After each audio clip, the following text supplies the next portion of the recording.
tocando puerta. O sea, toqué la puerta con una magistrada. La magistrada muy amablemente me dijo, órale, te doy la oportunidad, pero pues también fue igual. Pues ahorita no tengo cómo pagarte. Y le dijo, ok. Y ahí fue, sí, pero afortunadamente se abrió la plaza luego. Y ahí empecé yo como oficial judicial. Alex, ¿cómo estás? Bien, ¿y tú? Muchas gracias. ¿Qué cuentas? Pues aquí, recorriendo los municipios de Querétaro, un poco cansado, porque además de padre, labor jurisdiccional, campaña.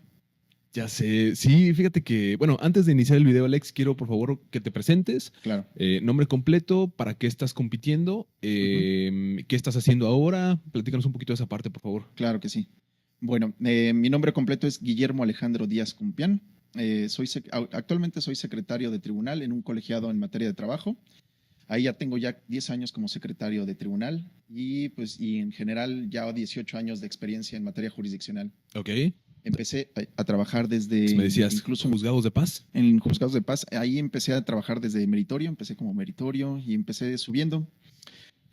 Incluso en esos juzgados de paz fue donde el primer contacto que tuve con el amparo, porque yo era el que rendía los informes justificados a cargo del juez. Tú eres el malo, güey. Yo era el malo, el que aceptaba el acto reclamado por lo general o solicitaba el sobreseimiento. Claro, siempre. Ok, a ver, ¿estás compitiendo para? Ahorita estoy compitiendo para juez de distrito en materias de amparo civil, administrativo, de trabajo y juicios federales. Esa es la competencia que Aquí en Querétaro. Aquí en Querétaro. Ok. Alex, ahora me dijiste que estás en un colegiado. Antes de llegar a toda esa parte, por favor, cuéntanos dónde estudiaste, naciste aquí en Querétaro, cuéntanos esa parte. Pues mira, yo nací en la Ciudad de México. Mis padres están aquí, también incluso toda mi familia está acá, pero por cuestiones de trabajo y el destino me llevó a trabajar en la Ciudad de México. Yo soy egresado de la Universidad Marista. Ok. Ahí estudié la licenciatura, maestría y doctorado. ¿Maestría en? Maestría en Derecho Constitucional. Ok, y el doctorado en Derecho. En Derecho, exactamente. Ok, perfecto. Ahí incluso pues mi especialidad es, como sabrás, del Derecho Constitucional y me he enfocado más en derechos humanos, equidad de género y cuestiones laborales. Ok, ¿recién estudiaste cuando egresaste? No, desde el 2007. Bueno, no es tanto, ¿no? No es tanto, pero pues ya desde el 2007, desde el 2005 empecé a trabajar como meritorio. Y en el 2007, ya que me titulé, empecé ya como pasante de Derecho y de ahí a hacer carrera. Oye, en temas de ser estudiante, ¿cómo eras de estudiante? ¿Eras muy relajado? ¿Eras más estudioso? Cuéntanos Aquí esa con parte. el perdón de mis profesores, es que yo los cuestionaba mucho y de hecho eso me llevó a que me mandaran extraordinario incluso. Eres guerroso en el estudio. Es que yo nunca me quedé con el dogma, o sea, siempre que me decían algo lo cuestiono. Y incluso ahorita como secretario no me quedo yo con lo que me traen en el expediente, sino creo que voy más allá. Y eso me trajo muchos problemas en la universidad porque pues, precisamente como no cuestionaba, no me quedaba con ese dogma, pues, los profesores decían, pues ya, bájale, no, ya, por favor. Entonces, uno de esos profesores incluso me llegó a mandar extraordinario por no gustarle la forma en cómo cuestionaba. Ya, suele suceder, ¿no? O sea, algunos profesores no son tan tolerantes a la cuestión. Creo que esa es la mejor forma de llegar a una buena academia, ¿no? Pues yo creo que la mejor academia es precisamente pues, la forma de interactuar, porque no solamente el conocimiento se queda en los libros, yo creo que ahorita ya hay muchas formas de poder obtener el conocimiento, están redes sociales, pues, inteligencia artificial, entonces creo que lo que nos quedamos con el libro pues es insuficiente, entonces, y una forma incluso de poder conocer es la experiencia. Y yo considero que incluso si el alumno tiene pues, incluso ciertos cuestionamientos o experiencia diferente al maestro, pues puede ser enriquecedor a veces. Claro. Oye, entonces, bueno, fuiste como estudiante, digamos, un estudiante que cuestionaba. Después, ¿cuál fue tu primera chamba? ¿Cómo entraste de pasante? ¿Cuál fue tu primer contacto ya con un trabajo? Pues mi primer trabajo, no, desde mi primer trabajo fueron desde los 15 años, incluso trabajé en una planchaduría. Ok. O sea, desde ahí empecé pues, a tratar de generar un poco de dinero, pero ya como abogado, mi primer contacto sí fue en un juzgado de paz, pero ahí fue como meritorio. ¿Qué es un juzgado de paz? Un juzgado de paz son los primeros que están digamos, en una jurisdicción seccional, esto fue en la Ciudad de México. Ahí en esos juzgados de paz conocíamos de casos en materia de mercantiles, más que nada, pagarés, títulos de crédito, y ahí es donde empezaba. Entonces, ahí lo que te digo, me tocaba a mí realizar los informes justificados. O sea, de Ok. ahí era el primero, como tenía más experiencia, por ejemplo, por ver amparo. Y ahí el juez dijo, no, pues entonces si tú te encargas de los amparos. Y Ok. ahí, Oye, Alex, siempre preguntamos esto, ¿no? ujú. A veces los pasantes de derecho llegan y no sé, piden mucho salario o piden un puesto muy alto. ¿Qué consejo nos darías para algún pasante de derecho que te escuche? Mire, yo creo que aquí mi consejo es que se sientan receptivos, porque muchas veces sí me ha tocado ver pasantes, es que yo merezco 20,000, 30,000 pesos de jalón. Le digo, no, mira, creo que deberías de aquí aprender porque es una escuela. Y yo creo que aquí lo importante de un pasante de derecho es que aprendan de las personas que están siendo sus mentores, porque gracias a la escuela que puede generar ahí, les va a servir para un gran futuro y exigir incluso no solo los 20, incluso más. ¿Quién fue tu mentor? Mi primer mentor fue el juez, híjole, ya no me acuerdo de su nombre, y se me ¿Era fue. juez de? Juez de paz, juez civil, un juez civil, y de ahí el que sí me acuerdo es Gilberto Ruiz Hernández. Él fue también de mis mentores en materia jurisdiccional, que ese sí, mis respetos, porque en materia civil era muy ducho, incluso publicó 2 o 3 libros. Ok. ¿Te gusta la materia civil? Pues me he especializado en materia civil, amparo y últimamente en materia de trabajo. Ok, al rato hablamos de materia del trabajo, a ver cómo nos va. A ver, Oye, ok, entonces, ¿y entraste al Poder Judicial prácticamente de inmediato o pasaron algunos años después de que eras no, estudiante? inmediatamente, cuando estaba estudiando, ya los últimos semestres de la carrera fue que empecé como meritorio. Ok. E inmediatamente que me titulé, se me dio la oportunidad de ser pasante de Derecho. Y ahí estuve un par de años como secretario proyectista, y luego proyectista de sala, y ahí de ahí brinqué al Poder Judicial Federal. Y en el Poder Judicial Federal ingresé en el 2012 y desde ahí. Oye, a ver, y entraste como meritorio y entraste con un salario? ¿Cómo fue que entraste? ¿Alguien te invitó? No, yo me acerqué al juez, o sea, de que, oiga, toqué la puerta, le dije, me interesa a mí lo que es la carrera judicial, y me dijo, así me dijo honestamente, no tengo plazas. Si quieres, puedes estar aquí, pero sin salario. Y si se abre alguna oportunidad, serás el primero. Y le dije, órale, va. Ok. Y Se suele ver al Poder Judicial, Alejandro, como un lugar donde existe mucho, permíteme la expresión, como mucho nepotismo, sí. como mucho a mi compadrazgo y estas cosas. ¿Eso es cierto?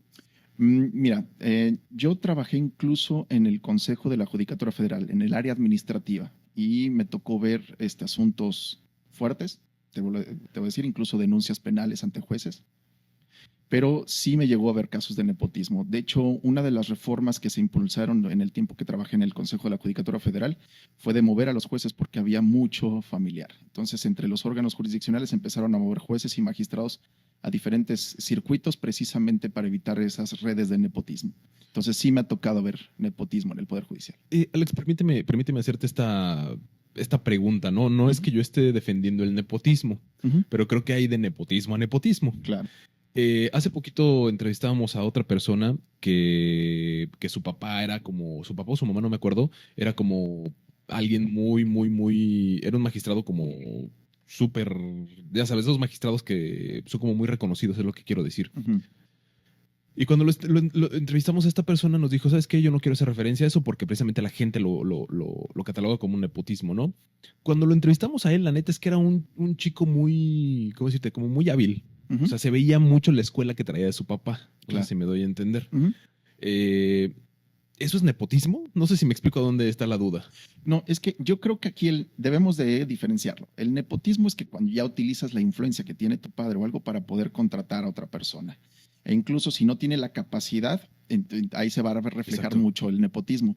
Pero no muchas veces ese nepotismo puede ser malo. O sea, puede ser que lo recomiendas a tu hijo, oye, te recomiendo a mi hijo, pero resulta que tu hijo pues puede ser que tenga la experiencia, el conocimiento, incluso tiene esa habilidad pues para desarrollarse.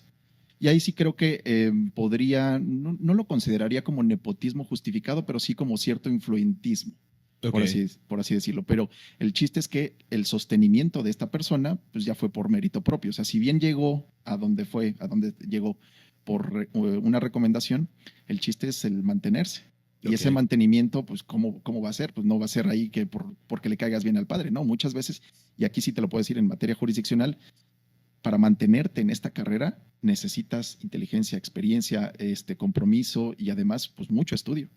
Hace poquito me decía un juez laboral, se necesita valentía también, ¿no? creo que incluso valentía, porque muchas de las veces que cuando te recomiendan a una persona, pues vas así, lo aceptas a ciegas.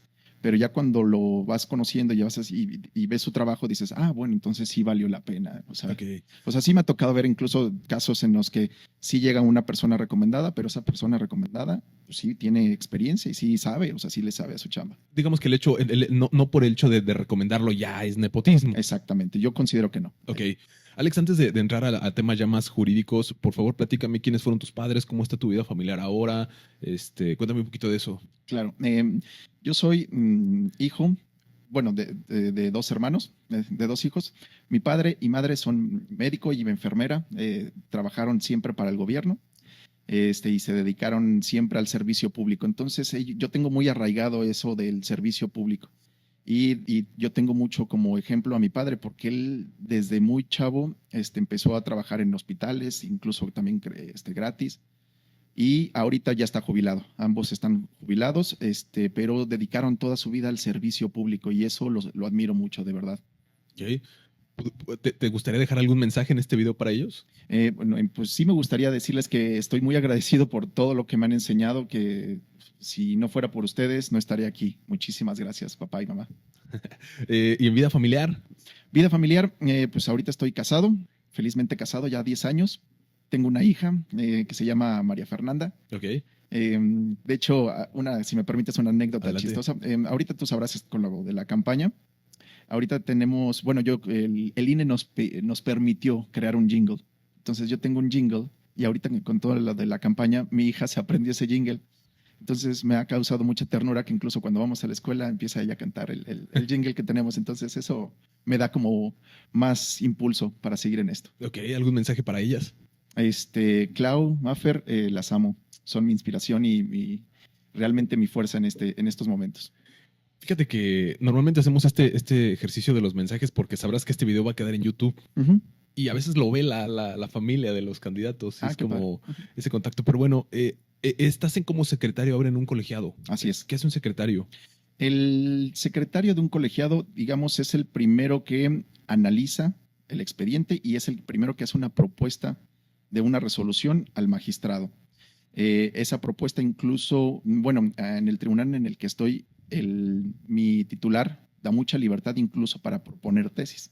O sea, si el secretario considera que el asunto puede ser de tal trascendencia, podemos elevarlo a una propuesta de tesis jurisprudencial y eso incluso pues ya puede ser, se puede sentar como un precedente para que sea para posibles resoluciones futuras. ¿Cómo llegaste a ser secretario? Pues fue complicado, de verdad. Aquí sí, yo te puedo asegurar, no tengo ninguna influencia en la familia, no tengo familia en el Poder Judicial. Entonces, yo llegué al Poder Judicial Federal tocando puerta. O sea, toqué la puerta con una magistrada. La magistrada muy amablemente me dijo, órale, te doy la oportunidad, pero pues también fue igual. Pues ahorita no tengo cómo pagarte. Y le dijo, ok. Y ahí fue, sí, pero afortunadamente se abrió la plaza luego. Y ahí empecé yo como oficial judicial. Y cuando empecé como oficial judicial, a los meses le dije a la magistrada, ¿puedo proyectar? Y sí, y le empezó a gustar la proyectada y dijo, oh, órale, ¿te gusta? Ándale.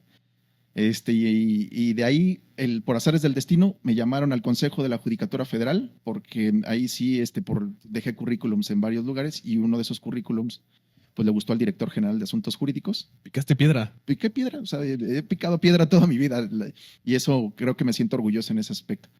Y llegué allí al Consejo de la Judicatura Federal y ahí estuve en la Dirección de Asuntos Jurídicos y ahí crecí un poco y llegué a ser el titular de Asuntos Laborales. Luego Ok. la magistrada me dijo, oye, ya se abrió una plaza de secretario, ¿te quieres regresar conmigo? Y órale, me regreso con usted. Y desde el 2015 a la fecha, como secretario de tribunal. ¿En qué año naciste, Alex? En el 83. Ok. Secretario de tribunal. Alex, ¿qué diferencia hay entre un colegiado y un juzgado de distrito? El juzgado de distrito, digamos que es la primera instancia en materia federal, en la que se va a llegar a conocer los juicios federales. Ahí es donde se va a conocer, por ejemplo, aquí te lo voy a decir en mi experiencia, es el amparo indirecto, donde van a conocer los jueces de distrito. Ya si alguna de las partes se llega a inconformar con la resolución del juez de distrito, lo va a revisar un tribunal colegiado. Y ahí es donde un servidor entraría, en donde revisaría la sentencia del juez de distrito y haría la primera resolución que la someta a consideración del magistrado. Por lo general, el magistrado dice, sí, en efecto, comparto tu sentido, y esto lo va a someter a la discusión de otros 3 magistrados, y ahí es donde se va a resolver en definitiva ese asunto. ¿El juzgado de distrito puede ser un órgano terminal? El juzgado de distrito puede ser órgano terminal, sí y no. O sea, sí en el sentido si no se llega a recurrir, si no se llega a recurrir a esa resolución, puede ser órgano terminal completamente. Ok, perfecto. Alex, buscas ser juez de distrito. Sabrás que los jueces de distrito de repente conocen cuestiones que tienen mucho que ver con la inconstitucionalidad, que tienen que ver con asuntos, digámoslo así, no tan comunes, ¿no? Corrígeme si estoy equivocado. Normalmente en un colegiado revisan sentencias, ¿no? Así Revisan es. la actuación de un juzgado previo, por así decirlo. Ujú. Pero el juzgado de distrito puede revisar cuestiones, por ejemplo, no sé, el tema de la discusión de la marihuana, el tema del poliamor, este tipo de temas como tabús, Ujú. lo revisa un juzgado de distrito. ¿Estoy en lo correcto? Es correcto. ¿Estás preparado para eso? Claro, pues, de hecho, incluso en mi tribunal colegiado me ha tocado ver cuando se le solicita la interpretación constitucional a un juez de distrito. Dicen, a ver, y sí, me ha tocado ver algunos jueces que mejor se salen por la tangente y nosotros entramos al desquite. Entonces, a mí sí me apasiona mucho si me llegan a solicitar, oye, una interpretación constitucional, órale, pues vamos a entrarle, incluso con perspectiva, de alguna perspectiva de adulto mayor, mujeres, indígenas o comunidades afrodescendientes, ese tipo de cuestiones me apasiona y sí le entro. Eutanasia. Eutanasia, ay, híjole, nunca me ha tocado ver un caso de eutanasia, pero incluso yo creo que estaría dispuesto a ver una cuestión de eutanasia. ¿Se vale o no se vale? Yo creo que aquí la autodeterminación en el cuerpo de una persona es lo que debe prevalecer. Entonces, si una persona está dispuesta a que ya dejó su voluntad anticipada, adelante, se debe de respetar y en ese sentido creo que se debe respetar su voluntad, incluso a que se le desconecte. ¿Me autorizarías la eutanasia? Si tú ya la dejaste por escrito, en ese sentido, sí, yo sí la autorizaría porque fue tu voluntad en efecto que no se haga una intervención en tu cuerpo. Estoy sano. Estás sano, pero tú dejaste tu voluntad en el sentido de que si ya no tienes la facultad para poder revivir.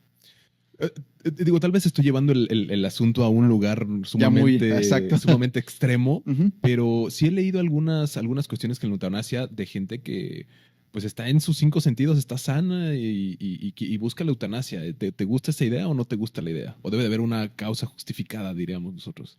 Es que creo que la eutanasia como tal, yo creo que es el deseo del buen morir, como así le dicen algunos. Exacto. Entonces, si esa persona está dispuesta por algunas circunstancias de que se desviva, pues no creo que no creo que se le podemos decir, bueno, ahora mátalo. No. Yo creo que aquí tiene que llegar una no, ahí para cortarlo, porque no, a lo que voy es, no le puedes desvivir en ese momento. O sea, yo creo que sí se deben de analizar las circunstancias, pero yo creo que las circunstancias es, si tienes alguna enfermedad terminal, si tienes algún padecimiento que crees que te va incluso a reducir tus capacidades, si tienes algún problema adicional que te impida ya movilidad o desarrollo o incluso ser tú mismo, creo que es válido en ese momento decir, ya no estoy de acuerdo con mi vida y creo que hay formas de poder llegar a una terminación. O sea, entiendo el contexto jurídico que implicaría el desvivir a una persona en su pleno uso de conocimiento.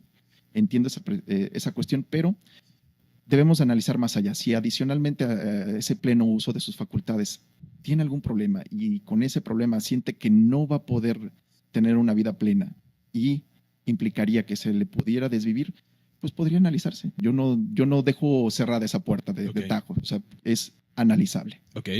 Familias multiespecie. Órale, familias multiespecie. Pues aquí no me ha tocado ver una multiespecie. Te platico el contexto para darle un poquito de contexto tal vez a esto, ¿no?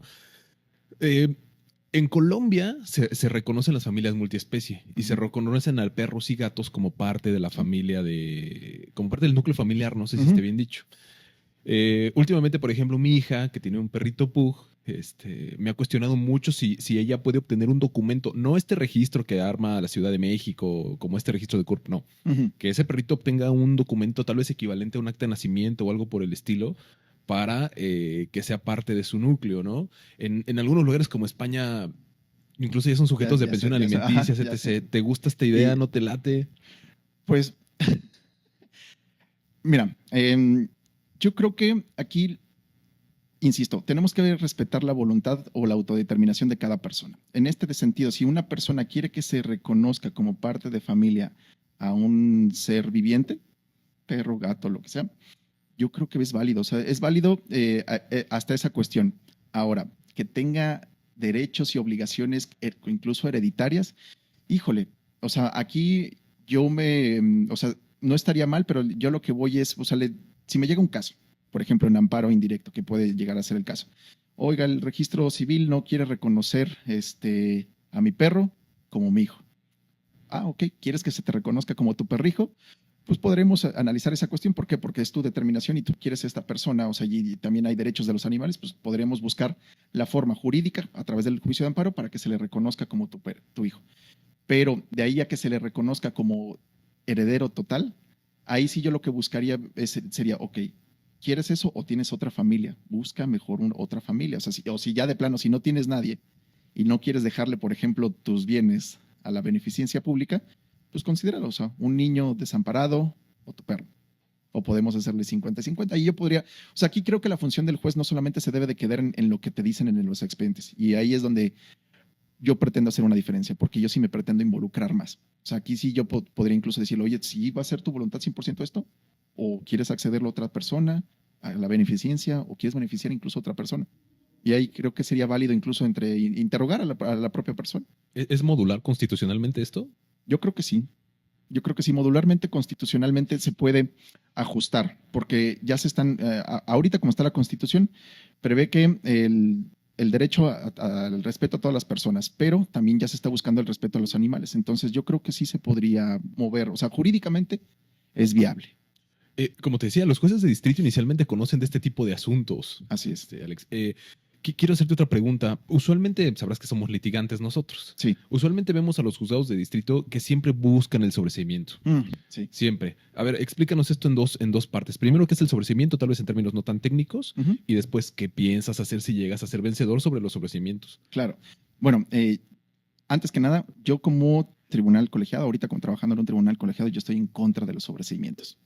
El sobreseimiento, en términos claros, es, digamos que por una cuestión técnica, no se puede llegar a conocer el fondo del asunto y simplemente se termina ahí, sin analizar pruebas, sin analizar el fondo, sino simplemente por una cuestión técnica no se analiza ese juicio de amparo.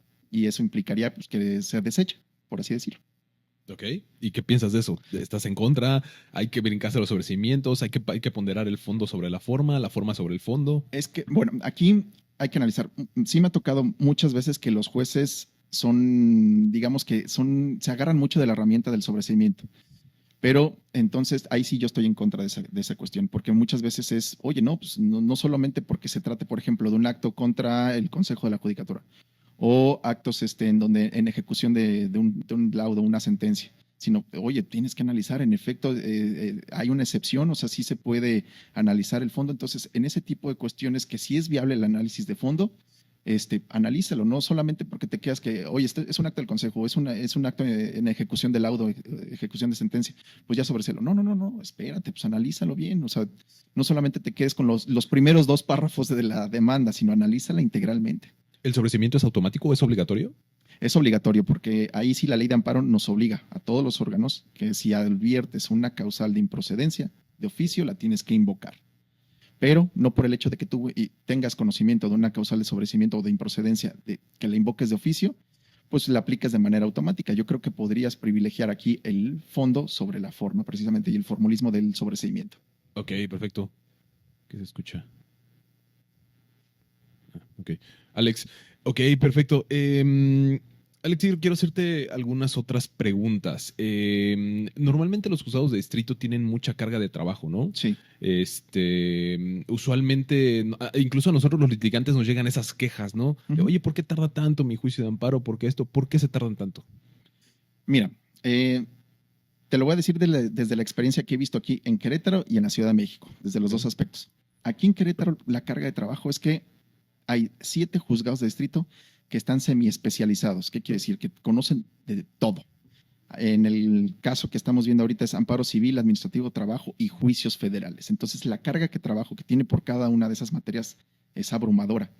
Entonces, aquí sí creo que uno, pues valdría la pena que el Consejo de la Judicatura o ya el Tribunal de Disciplina, pues empiece a ser ya juzgados ya especializados. Amparo laboral, amparo civil, amparo administrativo y juicios federales. O sea, separar cada una de esas materias precisamente para aliviar la carga de trabajo. Eso es lo que yo veo aquí en Querétaro. Y lo que he visto en general, tanto en Querétaro como en la Ciudad de México, es que incluso se ha abusado mucho de la figura del amparo. Bastante, sí. Porque lo que pretenden es, ven lo primero, algo que no me gusta, amparo. Oye, no me gusta cómo me ve el juez, incluso amparo. Entonces, creo que sí se ha abusado un poco de la figura del amparo por parte de los litigantes y eso ha generado una carga de trabajo. Carga de trabajo que también incluso yo le he visto en sentido contrario, digamos, porque el juez dice, me llegan muchas demandas y yo lo que veo es, alegan la misma cuestión, o sea, entonces mejor prefiero sobreseerlos. Y cuando ya el tribunal colegiado dice, oye, lo desechaste mal o sobreseíste incorrectamente, pues le regresa. Y incluso ya cuando está conociendo correctamente, pues ya se le están acumulando Hacen un poquito de tiempo. Exactamente, hacen tiempo y eso les genera Señor Corte, un cúmulo mayor. Te preguntaba, vas para juzgado de distrito, ¿cómo te encontramos en la boleta? ¿Cómo te encontramos con el número? ¿Qué onda con esto? Claro, me pueden encontrar en la boleta de color amarillo. Voy a estar con el número 18. Del lado derecho, porque la boleta se separa del lado izquierdo de las mujeres y del lado derecho de los hombres. Yo voy a estar del lado derecho con el número 18 en un recuadro de color beige. Ok, perfecto. ¿Redes sociales? Redes sociales, en todas mis redes sociales estoy como Alex Cumpian, como mi apellido. Cumpian. Cumpian. Con U. Cumpian. Perfecto. Alex, ¿traes algún tema de propuestas? ¿Traes algún tema para juzgados de distrito? Cuéntanos un poco más de esto. Bueno, aquí yo tengo 3 propuestas esenciales como juez, pues si llego a ser juez de distrito, o los queretenses tienen a bien elegir a un servidor. Mi primera propuesta es crear versiones ciudadanas en todas mis resoluciones. Las versiones ciudadanas incluso me han cuestionado, oiga, pues eso no sería una doble carga para el secretario.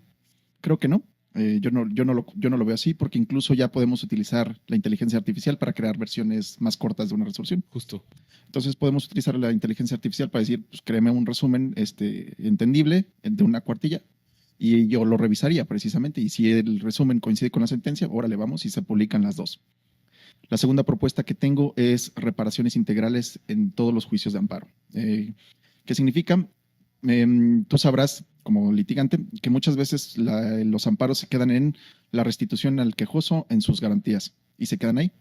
Pero yo voy más allá.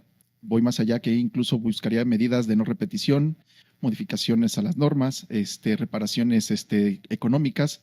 Eso es una reparación integral. Entonces yo lo que buscaría es, en todos los casos que me lleguen a ver, reparaciones integrales del daño. Y mi tercera propuesta es que sería un tribunal de puertas abiertas, que significa que incluso personas que no cuenten con recursos económicos puedan acudir ahí y, digamos, nosotros funcionaríamos como una oficialía de partes, recibir la queja y tramitaríamos la demanda directamente ahí. Ok.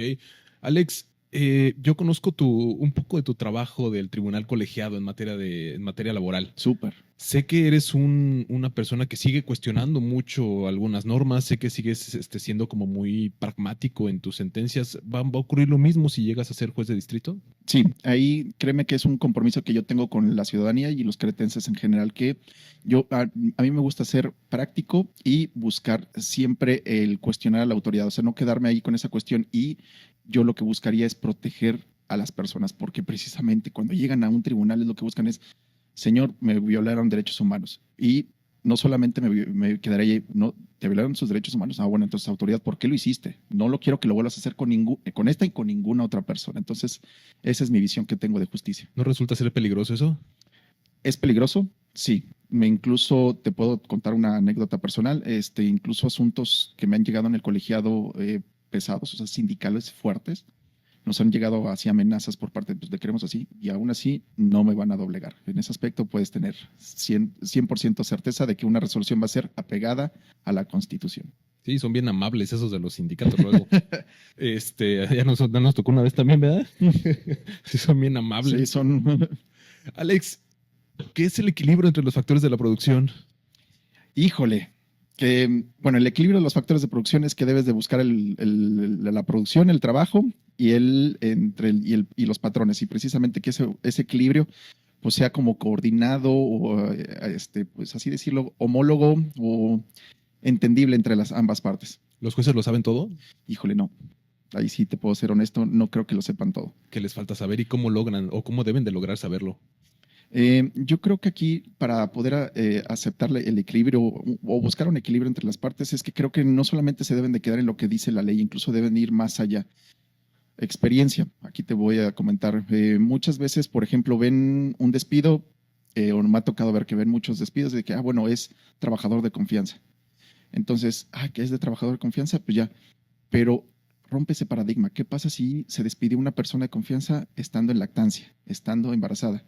Entonces ya incluso si rompes ese tipo de paradigmas, incluso la Suprema Corte ya dijo, oye, pues si estás despidiendo incluso a una persona trabajadora de confianza y está embarazada, pues reinstálala, aunque no tenga derecho a la reinstalación, reinstálala. Entonces yo creo que se puede romper ese paradigma buscando precisamente, pues, caso por caso. Si hay alguna violación entre producción y trabajo y buscar precisamente, pues, la mayor protección al trabajador ahí. Ok.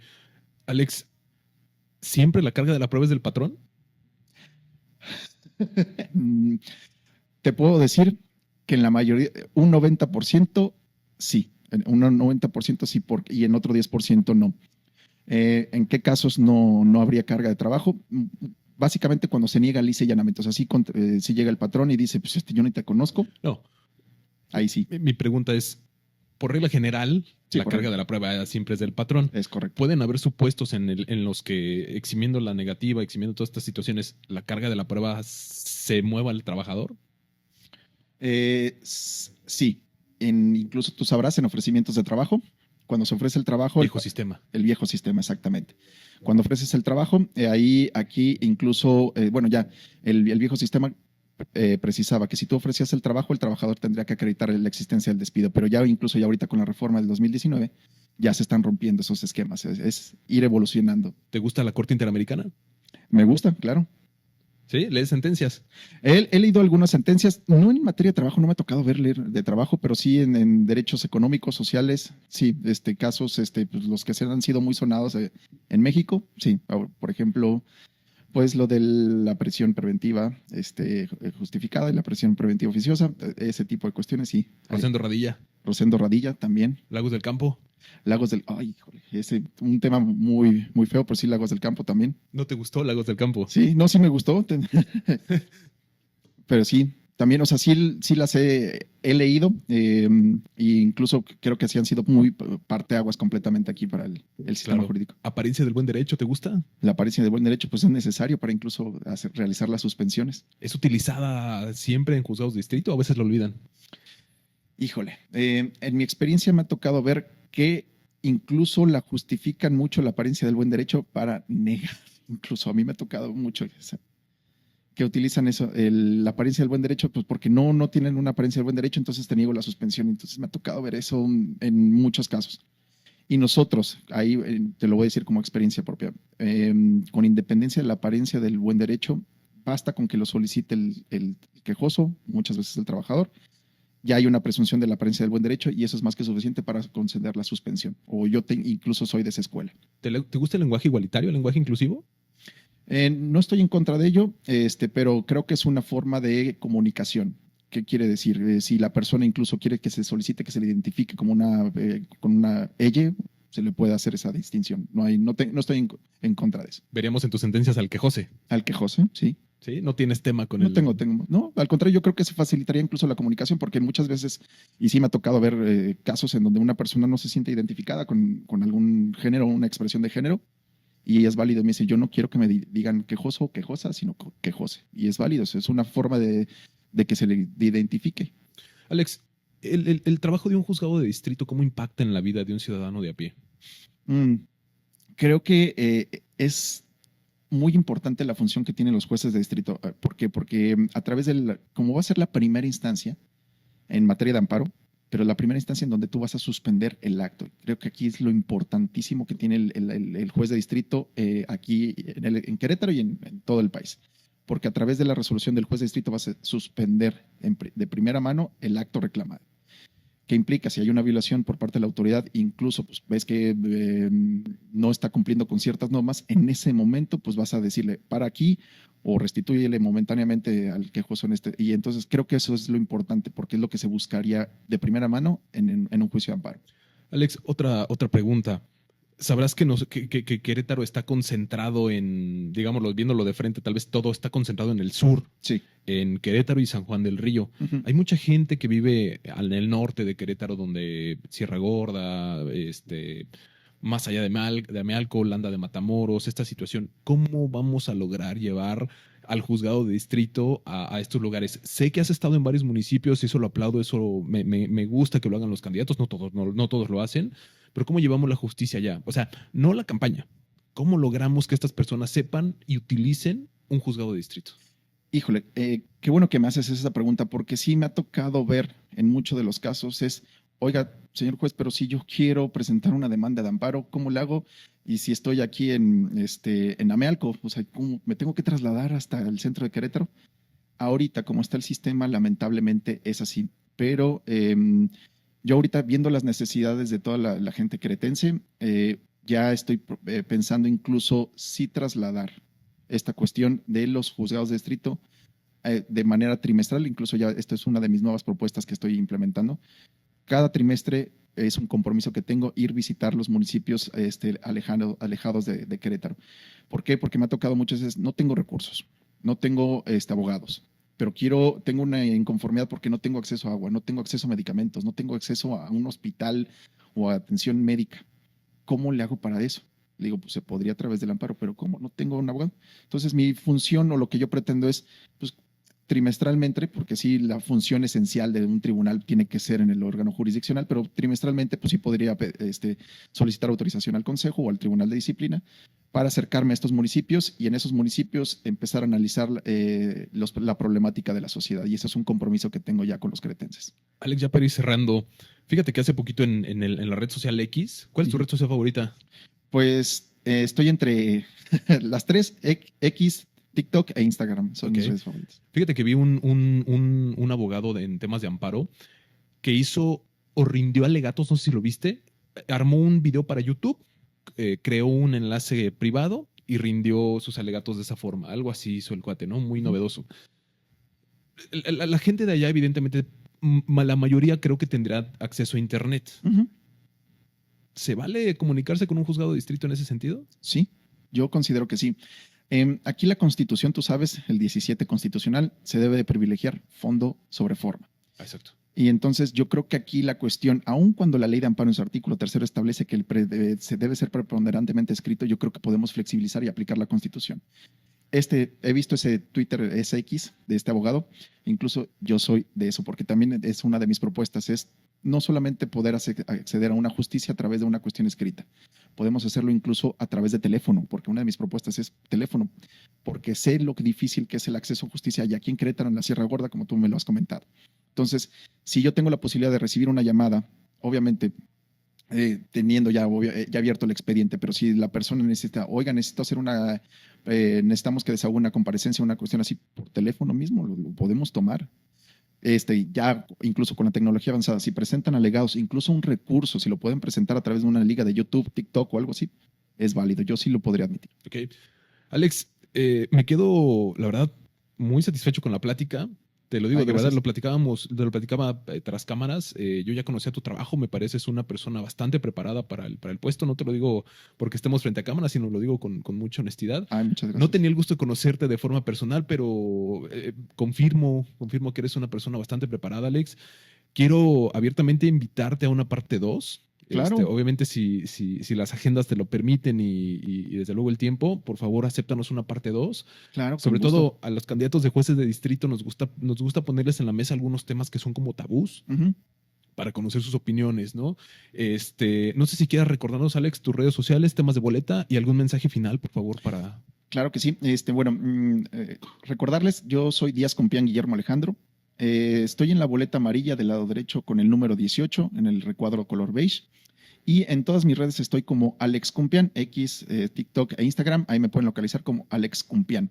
Perfecto. ¿Algún mensaje final? Mensaje final. Sí, Creo que es importante invitar a la ciudadanía a que voten y que participen, porque mucho se ha hablado de que esta elección y el contorno político y social lo que representa, que incluso se ha llamado que una forma de protesta es no ir a votar. Yo soy de la idea contraria. Creo que una forma de protesta ciudadana es ir a votar por la gente que nos convenza, por la gente que tenga mejor capacidad, por mejor experiencia, por mejor perfil. Vayan y voten por ese tipo de personas porque eso va a garantizar un acceso efectivo de justicia. Alex, te agradezco mucho. Por ahí en redes sociales voy a estar resubiendo cosas tuyas. Ay, muchas gracias. Estoy convencido de que eres un buen candidato y te lo agradezco mucho. Muchas gracias, Alex. Muchas gracias a ti, Carlos, por la invitación. Muchas gracias a tu espacio. Terminamos.